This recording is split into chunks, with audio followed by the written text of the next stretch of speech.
Olá, um feliz ano novo para todos vocês. Que 2019 traga bastantes neuroses para que a gente possa ajudar vocês a tratá-las. Então, eu desejo muito que vocês se recordem do passado e resolvam o presente e projetem o futuro. Esse é o meu desejo para 2019. Eu tenho uma pergunta aqui que foi mandada por e-mail. Depois, se vocês quiserem já fazer as perguntas, tirar as dúvidas, por exemplo, o Sérgio, eu não sei em que módulo ele está, mas vocês podem ir falando aí entre vocês, né? Eu estou vendo que não está o nosso amigo do Rio de Janeiro, ele deve estar se preparando para vir para São Paulo. A pergunta é a seguinte: professora Fátima, boa tarde. Sou um aluno iniciante e ainda, portanto, um filhote em psicanálise com muito a aprender. Tenho indicado para vários de meus pacientes a terapia online da SPPI. Desde já eu agradeço. Gostaria de saber quando termina o trabalho do psicanalista. Ponto. É quando ocorre uma catarse? Interrogação. Mesmo que para isso leve tempo? Ponto. E o que acontece a partir daí? Interrogação. Muito boa pergunta. Eu não sei o nome da pessoa, mas a pergunta está muitíssimo bem feita. Olha, vamos dizer que o trabalho do analista ele está cercado de várias possibilidades. A primeira é assim: o paciente vem para o consultório geralmente com sintomas físicos ou até sintomas somáticos, né? O paciente pode vir, olha, eu estou com tristeza, eu estou com angústia, eu estou com medo, eu terminei um relacionamento, eu não dou certo com ninguém, eu não consigo arrumar emprego, eu estou com insônia, eu estou com gastrite, o médico disse que os exames não deram nada, enfim. As queixas, tem gente até que diz assim, eu não sei nem por que eu estou aqui porque eu faço curso de psicanálise e sou obrigada a fazer análise. Então, o trabalho do analista, ele é muito interessante o começo. O fim é mais complexo. Existem escolas que dizem que o analista dá alta para o seu analisando. Eu, particularmente, não dou alta. Eu vejo de uma outra forma. A catarse faz parte do processo analítico. A catarse não é nem o começo, nem o meio, nem o fim de nada. É parte de um processo. Porque uma pessoa poderá ter catarses e poderá ter insights. O que é um insight? O insight é uma lembrança. Caiu a ficha. Qual é a finalidade da psicanálise? É que é preciso entendê-la. A finalidade da psicanálise, criada por Freud e depois por todos os outros autores que a seguiram, né? Lacan, Reich, Jung, Melaine, não importa. A fundamentação da psicanálise é trazer todo o material que está no inconsciente, mas que está recalcado. Porque o inconsciente, ele é muito maior na nossa mente do que o consciente e o pré-consciente, ele é muito grande. E ele está repleto de lembranças, e de lembranças boas. As lembranças recalcadas são menores. Só que elas são menores em número, mas maiores em intensidade energética. Então, eu diria que o trabalho de um analista começa a terminar quando os recalques vêm para a consciência, né? E depois que esses recalques vêm para a consciência, que poderão ser através de uma catarse, poderão ser através de uma livre associação, poderão ser através de uma hipnose, de uma regressão, de uma livre associação, da interpretação de uma mandala, de uma coxa de retalhos. Não existe uma fórmula única para ter catarse ou insight. O importante é que o material inconsciente venha para a consciência. Então, essa é uma parte do trabalho do analista. Depois, esse material, ele precisa ser elaborado. O que significa elaboração? Eu vou ilustrar essa pergunta. A paciente veio procurar terapia dizendo que ela sentia muita depressão. Ela sentia pouca vontade de levantar, ela já era aposentada, não trabalhava fora, e ela estava em casa, e ela não tinha vontade de nada. O marido a convidava para passear e ela não tinha vontade. Muito bem. Durante o processo analítico, essa paciente teve um insight, uma catarse, uma lembrança, né, de infância. Aliás, teve várias lembranças de infância, onde ela percebeu que tinha muito do marido dela parecido com o comportamento do pai dela. E que nessa altura do campeonato, que o marido já estava com 60 e poucos anos, foi exatamente a idade que o pai dela tinha morrido. Então, a relação daquela depressão estava indiretamente ligada com a idade do marido e um medo que ela tinha de que o marido morresse da mesma forma como ela perdeu o pai. Só que isso era um processo inconsciente, era um processo recalcado.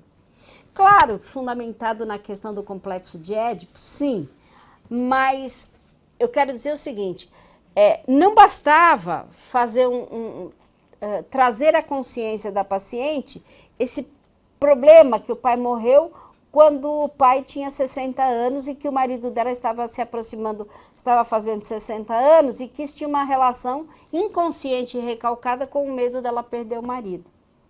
Isso só podia ser feito através da elaboração. O que é elaboração? É o conversar, é o falar a respeito dos conteúdos. Ah, mas caramba, cada vez que eu vou no analista eu falo sempre a mesma coisa. Então, você pode falar sempre a mesma coisa, porque quem tem que ouvir isso é o paciente, até que ele se autoconvença e autoperceba o seu próprio processo. Então, a quantidade de vezes que você repete a mesma coisa tem uma fundamentação em psicanálise. Claro que não é para o analista é uma parede que está lá para você não estar falando sozinho, e alguém que vai te ajudar a conduzir todo o processo. Mas o papel do analista vai muito além da catarse, né?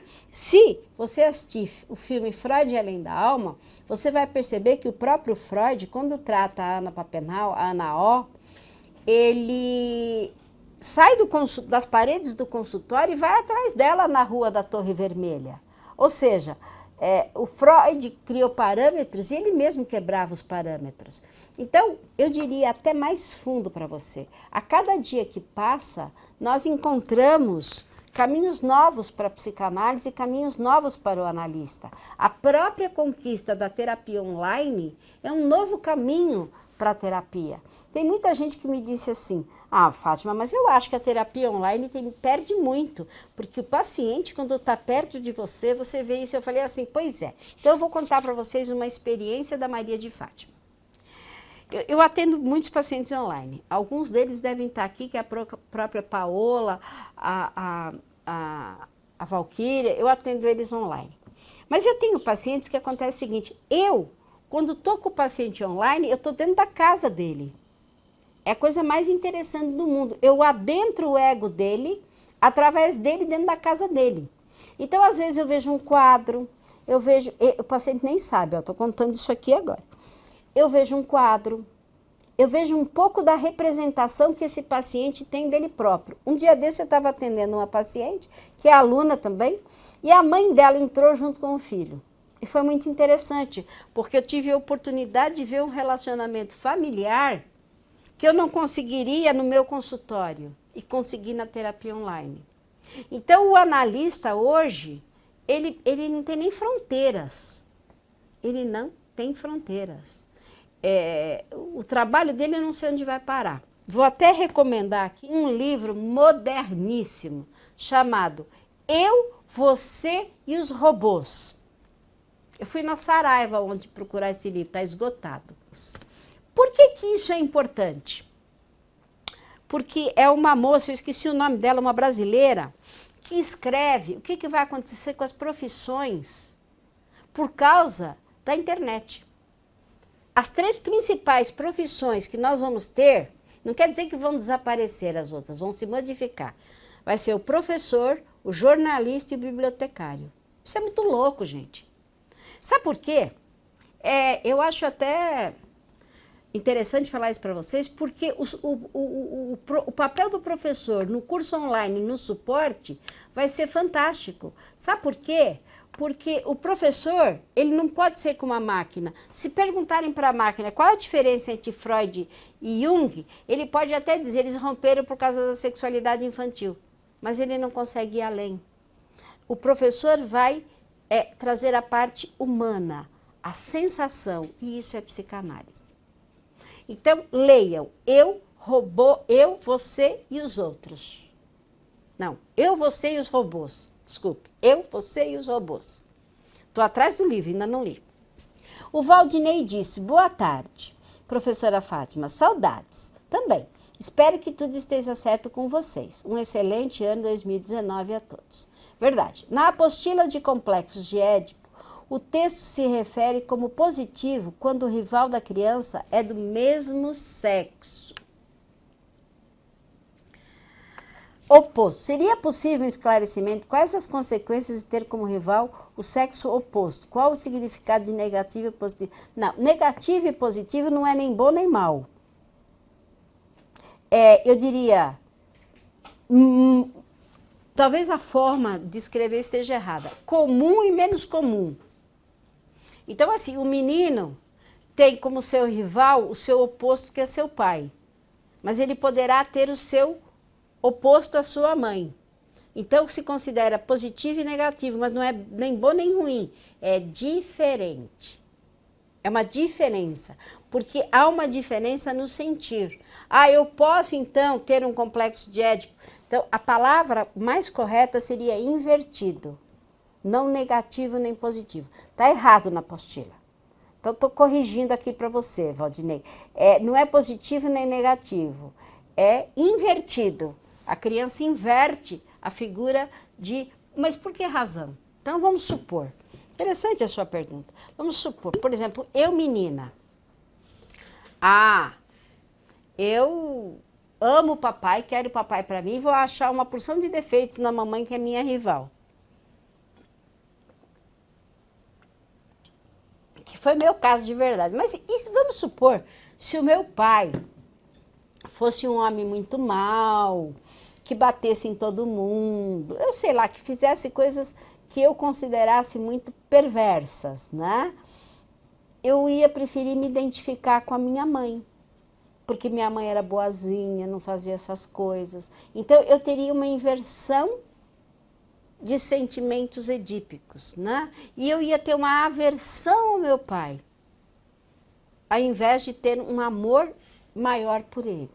Entendeu, Valdinei? Então, é isso. É uma inversão porque, o Édipo, eu qualquer dia desse, gente, eu já estou escrevendo, mas eu preciso escrever isso porque é muito importante. A sexualidade, ela foi dada muita importância na época do Freud, a questão do sexo, porque na época do Freud, lá em Viena, daqui a pouco, quase 200 anos atrás, o sexo era um tabu. Era um tabu. Então, a questão do amor, do afeto, da necessidade dos pais, por uma necessidade de carência afetiva, foi pouco explorado pelo Freud. Freud falou mais da sexualidade. Mas não é exatamente assim. Esse ano, como eu já disse para vocês, estou preparando uma série de vídeos para fazer, e um deles vai ser sobre complexo de Édipo, uma visão freudiana e uma visão da nova era. Mas você entendeu, Valdinei? Se você não entendeu, eu repito, tá?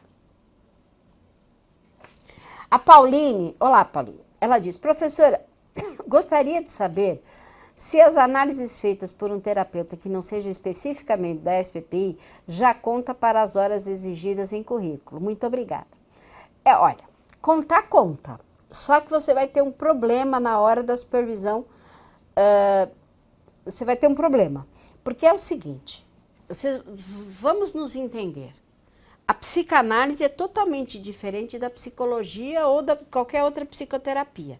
Qual é a diferença básica? Toda a análise, a base de psicanálise é uma análise de transferência. Se não houver transferência, não há análise. E se você fez uma terapia que você não teve transferência, e não te foi explicado o que é a transferência, você também não vai saber fazer isso nos seus pacientes. Então, não é uma chatice, uma reserva de mercado da SBPI. É uma expectativa de que vocês tenham um aproveitamento enquanto psicanalistas muito bom. Então, se você não fizer uma análise de transferência, você nunca vai ter feito psicanálise de verdade. Não basta contar horas. E você não vai ser uma boa analista, você não vai ter pacientes. Porque os pacientes ficam quando eles melhoram, e eles melhoram quando você acerta. E o nosso desejo é que vocês sejam assertivos. E para ser assertivo em psicanálise, você tem que... Isso é a primeira coisa, viu, Pauline? E a segunda é que, como a psicanálise é integrativa, quando você vai fazer um estágio e você vai aplicar uma técnica integrativa, por exemplo, uma hipnose ou uma coxa de retalhos, se esse analista for psicólogo ou freudiano ortodoxo, ele não vai saber supervisionar porque ele não teve essas matérias. Então, você incorre em duas possibilidades. Então, é preciso que você analise, Pauline, se a terapia que você está tendo fora da SBPI é uma terapia de transferência e se há condição de que seu analista conheça as técnicas integrativas, tá? Não é nenhum tipo de chatice, é só uma preocupação com uma formação que seja condizente com o que é a psicanálise e também é integrativa, tá bem? O Valdinei disse, entendi sim, obrigado. Posso mandar outras dúvidas? Estou com muitas. Claro, Valdinei. Eu tô aqui para isso, né? A Camila Gorgoni. Olá, Camila, tudo bem? Ela diz, professora, boa tarde. Estou no começo dos estudos. Sou aluna do curso de psicanálise online e estou na semana 8. Na semana 7, entrei em contato com o termo metapsicologia. Gostaria de saber se metapsicologia e psicanálise são as mesmas coisas. Não. Eu sempre peço, viu, Camila, que vocês adquiram um dicionário ou um vocabulário de psicanálise. Por quê? Porque muitas vezes, quando você... Muitas vezes entender uma palavra, é preciso entender a etimologia das palavras. Então, meta significa algo que está além. Quando Freud vai falar de metapsicologia, que deveria ser metapsicanálise, ele está falando de uma coisa que vai além, né? Que é quando ele fala de alma. Algo que está além do nosso entendimento, que seria o consciente. Então, metapsicologia faz parte da obra de Freud, sim. E meta significa algo que está além. Mas como você está no começo, eu acho que talvez isso ainda seja meio confuso. Lá na frente você vai entender melhor. Tá bom? É isso, Camila. O Valdinei, poderia dar uma explicação sobre perversão, perversidade e psicopatia? Meu Deus do céu. Ó, psi. Tudo que tiver psi na frente, psicanálise, psicologia, psiquiatria, psicoterapia tem a ver com a mente. Então, psicopata, psicopatia. Se eu falar assim, você vai fazer fisioterapia. Terapia significa tratamento. E o que vem antes é o tratamento do quê? Fisioterapia, tratamento do físico. Né? Sei lá, psicopatia é qualquer doença psíquica. Qualquer uma. Não importa aqui se é neurose, psicose, esquizofrenia, não importa, é qualquer psicopatia. E ele sofre de uma psicopatia. É a coisa mais vaga que você pode dizer, certo, Valdinei? Quando você diz perversão, para a psicanálise, determinados atos são uma perversão. A pessoa que sofre de perversão, ela não vem fazer terapia, porque para Freud, essa pessoa, ela põe em prática seus desejos, ela não sente culpa. Então, por exemplo, o Marquês de Sade, ele sofreria de perversão. Por quê? O Marquês de Sade, ele passava fezes nas mulheres, no corpo delas, antes de fazer sexo. Ele só conseguia obter o orgasmo né, se ele passasse fezes nas mulheres. Então, isso é uma perversão. No passado, a homossexualidade era considerada uma perversão. Hoje não é considerada. Pessoas que sentem atração por pés de mulheres é uma perversão. Mas isso não é uma perversidade. A perversidade seria uma maldade. Então, por exemplo, alguém que gosta de judiar de animais não é um pervertido. Ele tem perversidade, ele tem maldade. A perversão está ligada a questões de sexualidade, que muitas vezes são chamadas de exóticas, de sei lá o quê. Na internet, elas estão numa coisa chamada Deep Web, que é a internet obscura, né? Que é, por exemplo, a pedofilia, sexo com animais. No Canadá isso foi permitido. Hoje no Canadá você pode fazer sexo com animais, quer dizer, umas coisas que para a psicanálise são muito malucas. Então isso, Freud vai explicar muito sobre isso, tá bom? Entendeu, Valdinei? Então, o Valdinei diz, representação patogênica seria alguma lembrança, trauma que conduz à doença. Seria uma lembrança que conduz, não, que traz a patologia. Representação patogênica de uma lembrança. Trauma que conduz à doença. Trauma que traz a representação patogênica. Então, se minha mãe e meu pai brigaram perto de um relógio pode ser uma representação de uma neurose que eu tenho em relação a uma briga, uma lembrança patogênica. A Pauline, gostaria de recomendar uma série chamada Psi, está disponível no YouTube. É sobre a história de um psicanalista e é muito interessante essa série, vale a pena assistir. É verdade. É aquela, Pauline, que é nacional, que é brasileira, né? Porque a americana não é boa, não. Se for a brasileira, que é aquele psicanalista que tem o cabelinho enroladinho, ela é maravilhosa, ela fala questões psicanalíticas mesmo. Mas tem uma feita nos Estados Unidos, que é em terapia, se não me engano, que não é legal, não. Ela mistura psiquiatria, psicologia e psicanálise. Porque, sim, é a brasileira, exatamente, Pauline. Olha, o Brasil conseguiu fazer a melhor série de psicanálise do mundo.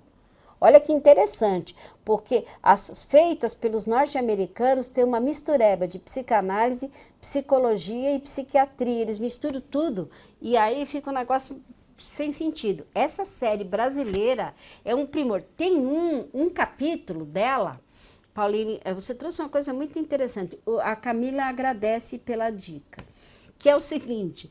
Ele é muito interessante, ficou marcado na minha cabeça, sabe, Pauline? Esse psicanalista está atendendo um senhor que diz assim que atropelou uma mulher, mas que ele não se lembra, ele não sabe, mas ele sabe que ele atropelou uma mulher. E o que esse psicanalista faz? Ele não tem dúvida. Ele não sabe se o paciente está delirando, se ele é um psicótico que está inventando isso, ou se ele é um neurótico com uma lembrança que precisa ser resgatada.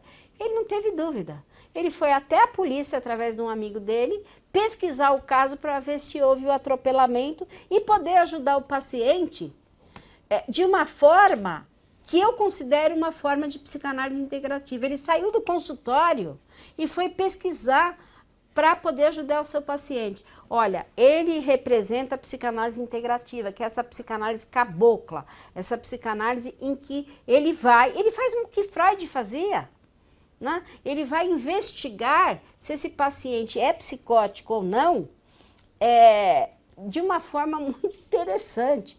Então é uma série realmente, eu assisti ainda na HBO, se não me engano, que ela começou na HBO. Então, eu não sei se ela tem quantos episódios, porque vocês sabem que as séries, que são muito boas, elas de repente encerram porque não tem público, né? Mas, Pauline, que dica legal. O Valdinei diz, professora, o sexo oral, o fumar, a bebida alcoólica, a compulsão alimentar, entre outras, seria o reencontro com o prazer da satisfação de mamar na infância? Mais ou menos. O sexo oral sim, fumar sim, compulsão alimentar sim, bebida alcoólica não. O caso Dora, por exemplo, o sintoma da tosse e as fantasias de sexo oral seriam uma regressão ao estado infantil ou desejo recalcado? Sim, é verdade, seria. O álcool não, pelo seguinte, o álcool, apesar de ser algo que a gente ingere pela boca, o álcool tem uma outra função na psique humana que o sexo oral, o cigarro e a compulsão alimentar não tem. A bebida alcoólica, ela baixa o superego. Então, ela não pode ser considerada somente oral. Ah, um usuário de álcool é porque ele é de fase oral. Não, é porque ele tem um superego muito elevado. Você vai ver que tem pessoas que bebem e não perdem. Elas não saem. Elas têm um mecanismo de defesa tão arraigado e tem um superego tão forte que a bebida não os tira do lugar. E outros que quando bebem se transformam. E principalmente se eles beberem destilado. O destilado, ele pode trazer para fora índices de agressividade muito grande nas pessoas. Eu sou a pessoa que digo que a porta de entrada de qualquer droga chama-se álcool. Álcool é uma coisa péssima para o ser humano. Ela é de fase oral, mas ela também diminui o superego. Então, registra isso aí, porque isso é super importante, tá? Então, o caso Dora, por exemplo, o sintoma da tosse e as fantasias de sexo oral seria uma regressão ao estado infantil? Sim. Essa regressão, na verdade, não é uma regressão que a gente faz uma regressão. A pessoa já está regredida àquela fase numa parte sua inconsciente. Então, ela já está regredida. Então, por exemplo, vamos fazer uma regressão com essa pessoa? Não. Ela já está regredida, mas não está 100%, ela está parcialmente regredida. Ela está regredida no aspecto oral. Nós temos a fase oral, anal, fálica, latência, e nós podemos estar regredidos em algum momento, alguma das fases, em muita ou pouca intensidade. Eu espero que vocês tenham compreendido isso. Esse ano, também tinham me feito a pergunta, esse ano nós vamos ter o curso de formação em terapeuta de regressão, agora no dia 20 de janeiro, presencial, né? Quem quiser vir, são 7 domingos, um por mês, quem quiser faz pela internet, né? E, meu Deus, entrou aqui desculpa parar, entrou uma pergunta do Valdinei enorme. Gente, estou gostando das perguntas de vocês. Só para terminar, então o curso de regressão, ele existe online, você tem que vir fazer as práticas presenciais e tem o condensado dia 20, que é do dia 20 ao dia 26, você já sai com o certificado e a carteirinha. Quem tiver interesse, depois eu deixo o WhatsApp aqui para falar comigo, tá bom? Outra dúvida, Valdinei. Professora, desculpa, estou com muitas dúvidas. Qual a sua percepção sobre o que disse Freud a respeito da idade na terapia? A idade dos pacientes desempenha um papel na escolha para o tratamento psicanalítico, posto que nas pessoas próximas ou acima dos 50 anos costuma falar de um lado a plasticidade dos processos anímicos. Bom, eu conheço tudo isso, que as pessoas idosas já não poderiam fazer. É preciso que você entenda o seguinte, Valdinei. O Freud não conhecia ainda a neurociência, ele morreu deixando o projeto. Ele não conhecia a neurociência e ele não tinha aparelhos para entender do cérebro, a neuroplasticidade. Então, hoje, isso não se aplica, porque Freud tem mais de 150 anos. Hoje nós sabemos que as pessoas, mesmo com uma determinada idade, dependendo da flexibilidade mental que elas tenham, a terapia se aplica sim. Naquela época, se a medicina da psiquiatria ainda está atrasada, ainda é Neandertal, imagina na época do Freud. Hoje, com o conhecimento da medicina, isso não tem mais validade. Qualquer pessoa, em qualquer idade, pode fazer análise e pode ter a neuroplasticidade. Eu não sei se você já teve aulas de neurociência, mas procura saber na neurociência a possibilidade que o nosso cérebro tem de se refazer independente da idade. Para o Freud, ele não tinha aparelhos para saber disso, né? Então, ele fez por uma mostragem muito mais cultural e moral que propriamente científica, tá bom? O Cairo Diz boa tarde. Boa tarde, Cairo. O Valdinei, entendi. Então, eu para quem quiser vir ainda fazer o curso, eu vou deixar aqui meu WhatsApp, tá? Pode perguntar, gente, vai perguntando. Eu tô aqui esperando vocês perguntarem, tá? Então, é interessante, viu? Você também, se você achar que você, Valdinei, quer, procura o projeto do Freud. O Freud morreu, foi o último trabalho dele que ele não terminou. Ele falava de neurônios permeáveis e neurônios impermeáveis. Hoje, a neurociência está terminando, quer dizer, estudando essa obra do Freud e comprovando que tudo que o Freud disse, ele tinha razão. Quer dizer, o que a neurociência está conseguindo com isso é fazer com que a psicanálise se torne uma ciência. Porque, na verdade, a psicanálise está pautada em duas hipóteses. A existência do determinismo psíquico e a existência do inconsciente. São essas duas hipóteses que sustentam a psicanálise. Mas o projeto do Freud, foi a última obra que ele deixou, o projeto para uma psicologia profunda, né? Você vai gostar. Valdinei, a criança na fase do egocentrismo usa diversos recursos para conseguir o que quer. Inclusive, percebe quando se encontra doente, todos ficam à sua volta, fazendo todas as suas vontades. Segundo Freud, essas crianças, quando se tornam adultas, poderão introjetar esses traços para a sua vida. Introjetar esses traços, para a sua vida. Pois quando criança conseguiu tudo o que queria e agora usa a mesma técnica. Esse comportamento é inconsciente? Claro que esse comportamento é inconsciente. Não quer dizer que todo mundo vá fazer isso. Isso se aplica mais a crianças que tiveram baixa capacidade de frustração e se tornam adultos com baixa capacidade de frustração.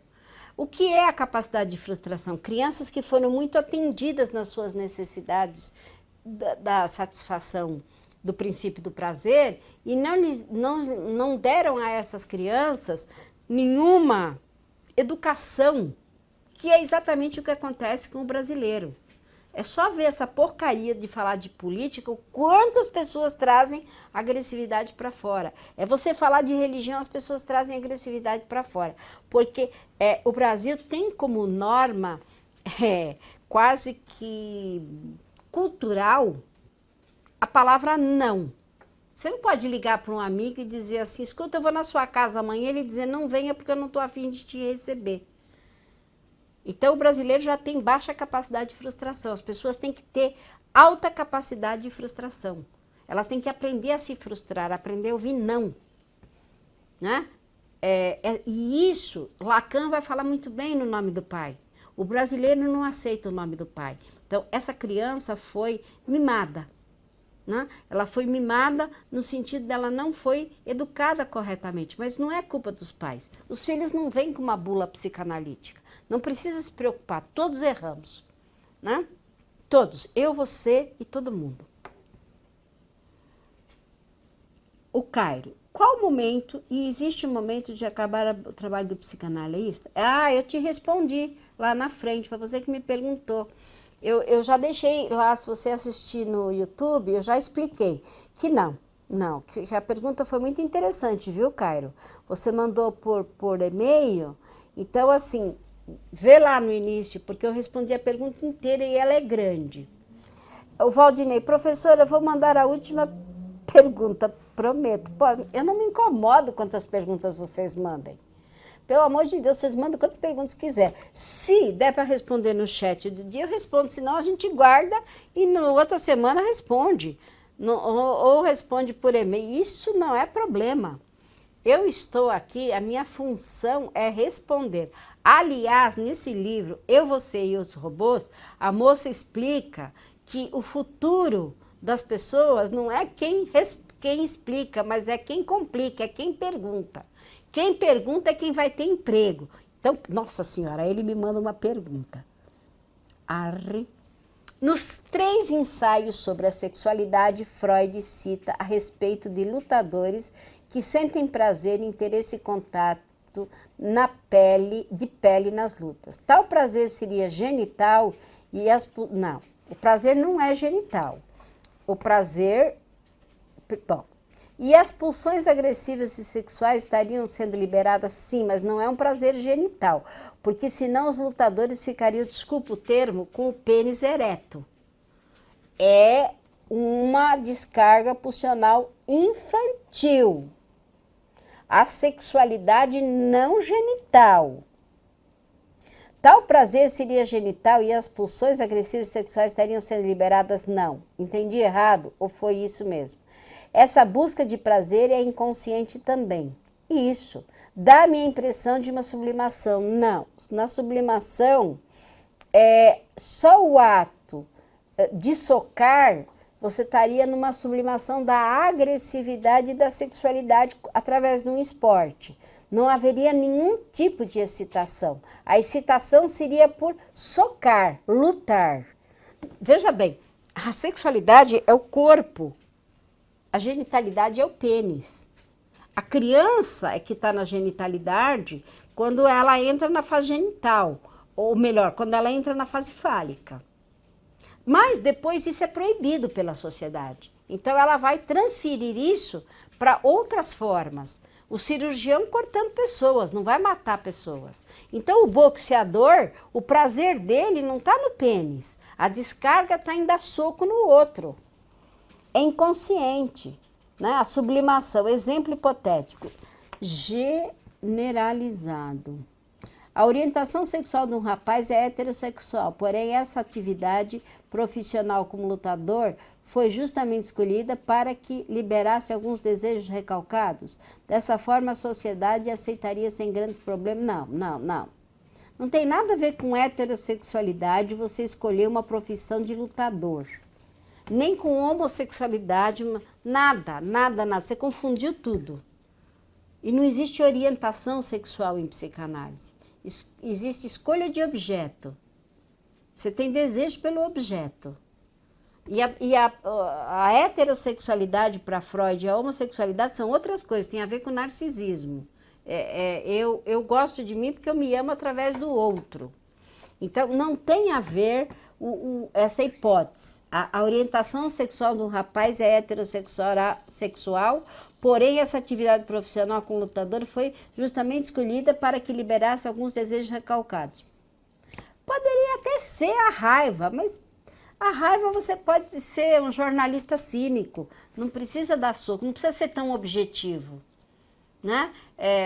Tem um grande poeta brasileiro, Gregório de Matos Guerra, eu recomendo a você que leia, porque ele é altamente agressivo nos poemas e ninguém entende, porque isso é o xiste e a parapraxia, que são as formas de descarga das pulsões sexual e agressiva através de palavras e através de atitudes que não são percebidas e são aceitas socialmente. Dessa forma, a sociedade aceitará sem grandes problemas. É o inconsciente para conseguir satisfazer que define que irá virar um lutador. Outro exemplo, tenho satisfação, prazer em machucar as pessoas, no entanto, se fizer isso, serei preso. Vou ser lutador para... Não necessariamente. Posso ser um lutador para machucar as pessoas. Sim, posso. Mas eu não vou em psicanálise, nada é exatamente, nada é absoluto. É sempre uma possibilidade. Né? Porque de repente essa pessoa pode ser uma lutadora e está sem dinheiro e aquilo ter sido a única opção. É preciso ver se isso foi uma opção, se isso foi um desejo. Quando você analisa, você tem que analisar os porquês dos acontecimentos. Né? Eu me tornei um lutador, por que razão? É sempre o analista tem um raio de uma pergunta chamada por quê? Por quê? Por quê? A Pauline diz, não seria o caso da satisfação dos impulsos, no caso, essa pergunta? Sim, não é só a satisfação, é a descarga pulsional. A descarga pulsional, ela procura sair de qualquer forma, tá? Então, os impulsos, eles precisam sair, porque se eles não saírem, eles são convertidos no próprio organismo, dando sintomas neuróticos, emocionais ou físicos, né? Ou somáticos. Então, o lutador pode ser, mas nós nunca vamos afirmar. Sabe por quê? No caso, Valdinei, sabe por que a gente não afirma? Porque senão a gente vai estigmatizar a sociedade. Ai, fulano é lutador, pronto, já sei. Tipo, sei lá, almanaque, né? Caiu o dente, sonhou com o dente, vai morrer gente. Então, não podemos estigmatizar nada. Isso só pode ser corroborado com um paciente, com uma análise, com uma ficha anamnética, com uma interpretação se isso se aplica àquela pessoa. Claro, fazemos análise de quadros e damos possibilidades de neuroses a pintores, sim, mas não é estigmatização, são possibilidades, ok? Estamos chegando aqui no final do chat, foi muito bem, começamos o ano nota 10 para vocês, nota 1000, vocês estão, não esquece do livro, Eu, Você e os Robôs. Feliz 2019, tchau!